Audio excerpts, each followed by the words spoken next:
What's happening, 12s?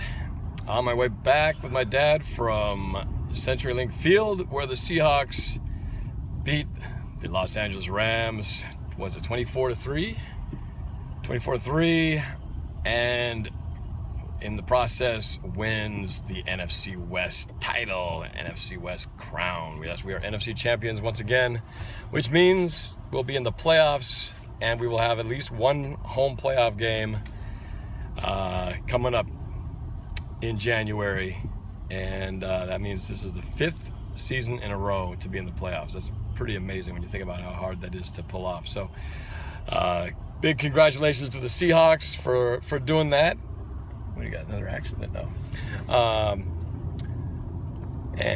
Yeah, it was, the score kind of is a little misleading because we blew them out, but boy, it wasn't a perfect game. It was a little bit of a sloppy game for Seattle, but the Rams, they're just a not good team.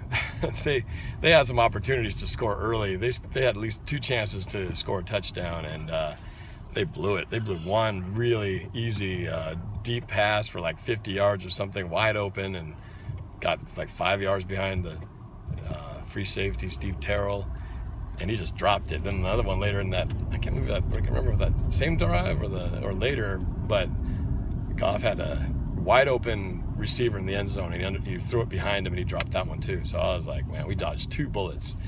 But then the rest of the time, their offense was not very good. But they did move the ball a little bit early on Seattle. It had me concerned because it looked like the defense was kind of looking like they did starting the game against Green Bay. Fortunately, they didn't let them score. Otherwise, I think they could have changed the whole dynamic of the game. But it didn't, and so Seattle managed to finally get some offense going. It helped that the Rams, I think what set up that first score was the that fake punt that really had no chance. They tried that. They did that against us successfully a couple of years ago, where they ran a fake punt play back in St. Louis and ended up winning the game on it. Tried a fake this time, wasn't too good. So overall, the defense tightened up. They did better once that first kind of quarter went by. I think the biggest concern going forward is, I think the biggest concern is just not having a run game yet. I was really hoping this game we would have a decent run game, but we were still, I think, sub 60 yards on the ground. I think one of our longest runs was by John Ryan, the punter. That crazy play. We got a major accident over here. Look at it. Whoa, van crashed, airbag deployed. Oh man, back of that car smashed. Oh man. I saw a guy in the stretcher getting pulled out. Ooh, that's not good. Anyway, but yeah, John Ryan, I think, had the longest run of the game.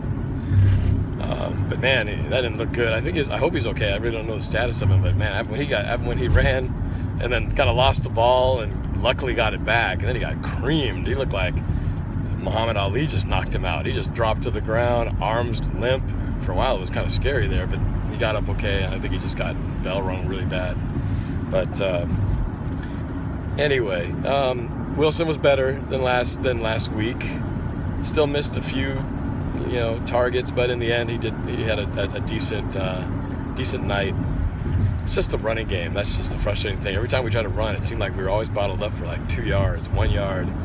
And I've said it before, you get into January in playoff football, you got to have some kind of running game, or the other team's defense can kind of shut you down, turn you into a one-dimensional team, and that would not be good. We got to get the running game going. So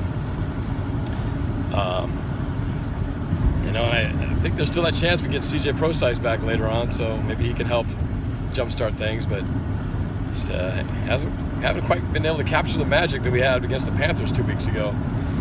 But hopefully we can find it in the next 2 weeks, see what happens. So I'm happy we got pressure on the quarterback. Sacked him, I think, 4 times. We got some turnover. Didn't we get some turnovers? Not really. I don't think so. No turnovers? No. Yes, we did. I kind of missed some of the games, a little spotty because I was away from my seats in the club and on the move during a lot of the second half, so I missed a lot of what happened there. But anyway, I know Wilson threw an interception at garbage time, but you know the game was pretty much over by then. I guess looking forward, now that we got the division wrapped up, we still have to keep pace in the NFC standings. Right now, we're like neck and neck with the Detroit Lions for number 2 spot, and we've got 2 games to go. And for us, we get to play the Cardinals and the 49ers. Should be very winnable games. So now the pressure is really on Detroit to try to win and keep up with us.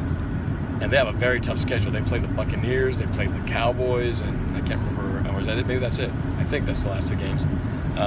So they're gonna have a pretty challenging last couple of games, whereas ours kind of the opposite. So I have a pretty good feeling that we can secure the number 2 seed and have home field advantage, first round bye, and a home playoff game for the divisional round if all that plays out.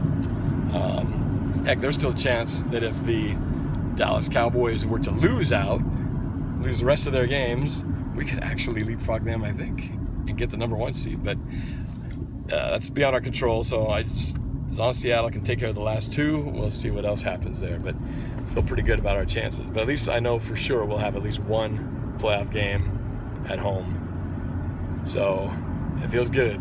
It's a good accomplishment by the Seahawks this season. So get ready for the Cardinals next week. Good thing is having a Thursday night game, now they got an extended week to get ready for the next one. Rest up a little bit longer, heal up some of the guys, and now they got like 10 days to get ready.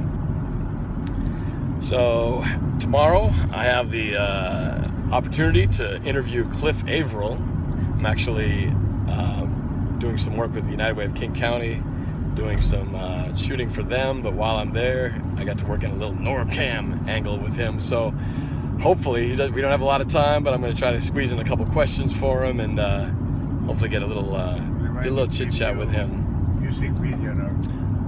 With Cliff Averill? No, remind them. Oh, yeah.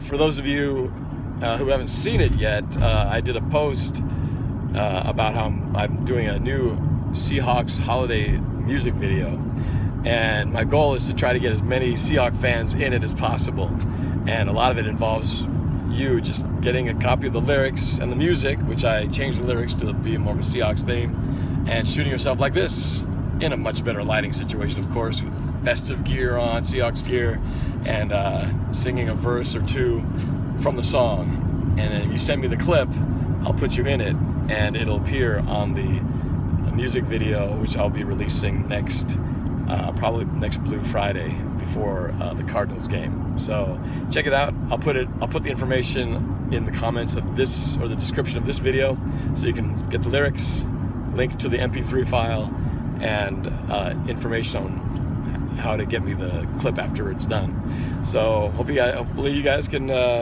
participate. It's your chance to get a little screen time on the NorCam music video. This will be the first. Trying this for the first time, a little collab with lots of 12s out there. So it should be fun. So I'm excited to see as the videos start rolling in what you guys come up with. So it should be fun. I think that's it.